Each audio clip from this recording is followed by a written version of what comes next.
Okay, so this is video 4, and we're going to move on to another modeling method. So we're going to create a new part file. Always go to the big I. And new. She's going to bring up a menu, and we want a standard part.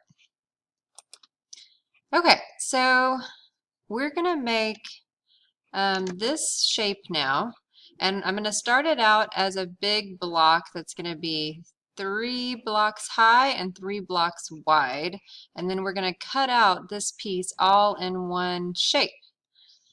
So we're going to do subtractive modeling, but using a different method. So you're going to start again with the 2D sketch. I'm going to sketch on the XY plane just so that it's going to be vertical.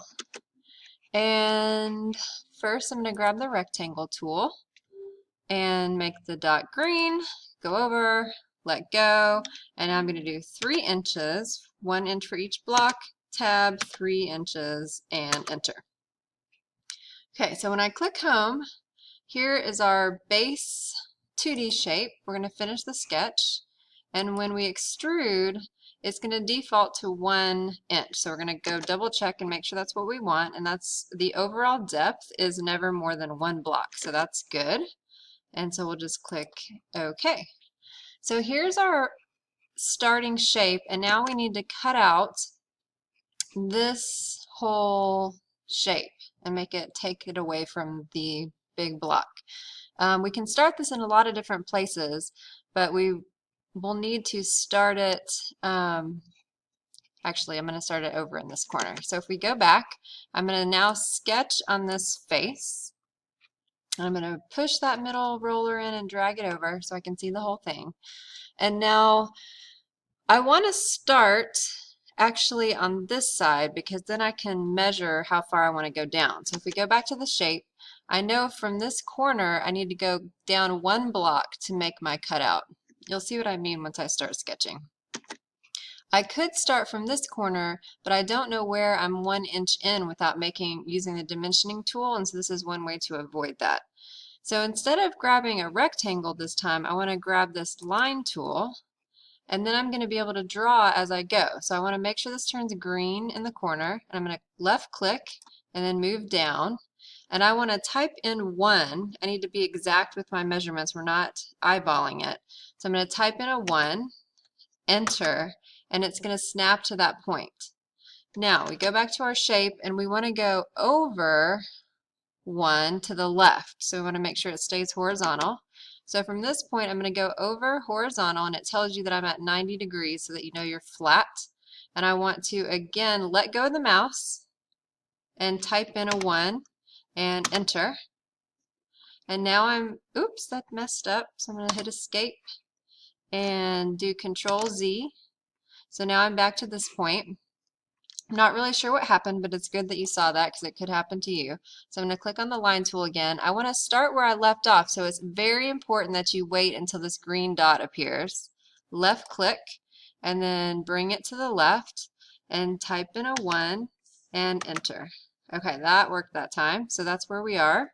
I'm going to go back and see what's happening. So I went down, went over. Now I need to go down 1 inch again, 1 block.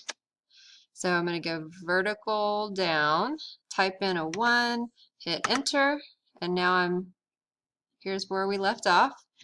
So I'm in this corner now. So I went down to the left, down, and now I need to go to the left again 1 inch or 1 block. So again, I'm going to wait until it's flat at 90 degrees. I'm letting go of my mouse, typing in a 1 and enter. And now I'm to this point. And then you'll notice from this corner, I go all the way back up to the top, which is 2 inches. Or I could just make sure it's vertical and then wait until it kind of snaps to the top. But you can see that it snaps where it's 2 inches. So I could either click here, or I could type in a 2 and enter again. I'm going to click. And now we're not finished because in order to extrude, you have to have a complete shape, which means you have to end where you began. So I need to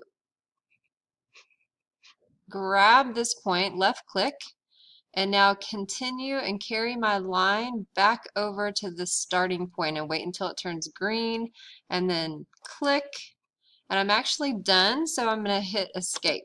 On my last this last line, I could have actually double clicked at the end, so I'm going to Control Z and show you that again. Line tool, green dot click, and green dot click twice, and that also makes it end. So you can either do one click and then tell it to escape so you're not drawing lines anymore, or you can double click to kind of finish. Now that I have one complete shape that goes all the way around, I can finish my sketch, and now I can cut this away and I'll be left with this shape. So if I click on extrude and I hover over the piece that I want to extrude, that shows you the shape that it locked in. And now again I want to cut instead of join, and I'm going to say all again so that it's cutting all the way through, even though it's true that it's only 1 inch that I need to cut. And then click OK. And now we have the same shape as my blue piece. I should have had you save this file at the very beginning. It's always good to do that, because if my computer would have suddenly shut down in the middle of this, I would have had to start it all over. So go ahead and go Save As, and we're going to put this in your Y drive again, in your IED folder and in your Puzzle Cube project. And let's go ahead and go with our same naming scheme we used last time. First name, last initial, underscore, and this one we're going to call line tool blue, because this was my blue piece. Line tool blue, and save. And now that we have our part saved, we can continue on with a screenshot, but I made a mistake. I forgot to have us take a screenshot before we made the cutout. So what I want you to do is, this is going to give us an opportunity to learn something new by using this browser window, and you can make adjustments, you can make corrections to any of your sketches or any of your extrusions, which are your cutouts or your projections, anytime you want over in this sidebar. This is a very important window. So I actually want to take a screenshot before you cut this away. That's going to be your step 1 over in your Hapara document. So what we want to do is, if you click on the plus by extrusion 2, and you notice when I hover it shows me what this feature is, and if I hover over extrusion 1 you can see it was the original big box. So if you click on the plus next to extrusion 2, then you can hover over the sketch, and that's where you did that whole drawing of the 2D sketch that you want to cut away. So I want to leave the sketch. What I want to get rid of is the piece that you cut away, which is the extrusion. It's called a feature. So if I right click on extrusion, I can say delete. And I don't want to delete the sketch below the feature, because we did a lot of work to make that happen. I want to uncheck consume sketches and features, meaning I want to leave all of the sketch. I just want to delete the extrusion. So if I say OK, you can see it backs up to where I drew all of these lines. So now I'm going to go ahead and grab that snipping tool again, click New, and highlight that step 1, copy, go back over to Hapara, click in the box for step 1 with the line tool method, and this is going to show me that you successfully used the line tool, and paste in that image. Okay. You can always also size these images in here if you want. It'll just make the boxes smaller. So now we're going to go back into Inventor and go ahead and recut that out. So we deleted the extrusion, and now we're just going to redo it. So I'm going to do again cut and all the way through, and OK. And now we're back where we started. I'm going to go ahead and color this piece, and I'm going to make it blue because that's what we called it. And if you go into the color wheel, the appearance menu, I'm going to type in blue and just see what comes up that has the name blue in it. And that one looks pretty sharp. You can try them out until you see one you like. And so I'm going to right click, assign to selection.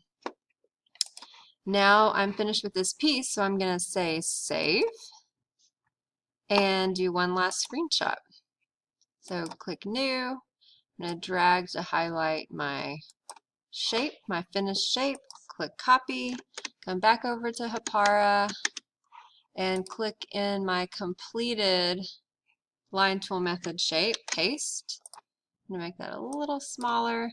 And now you're ready to start on your puzzle pieces.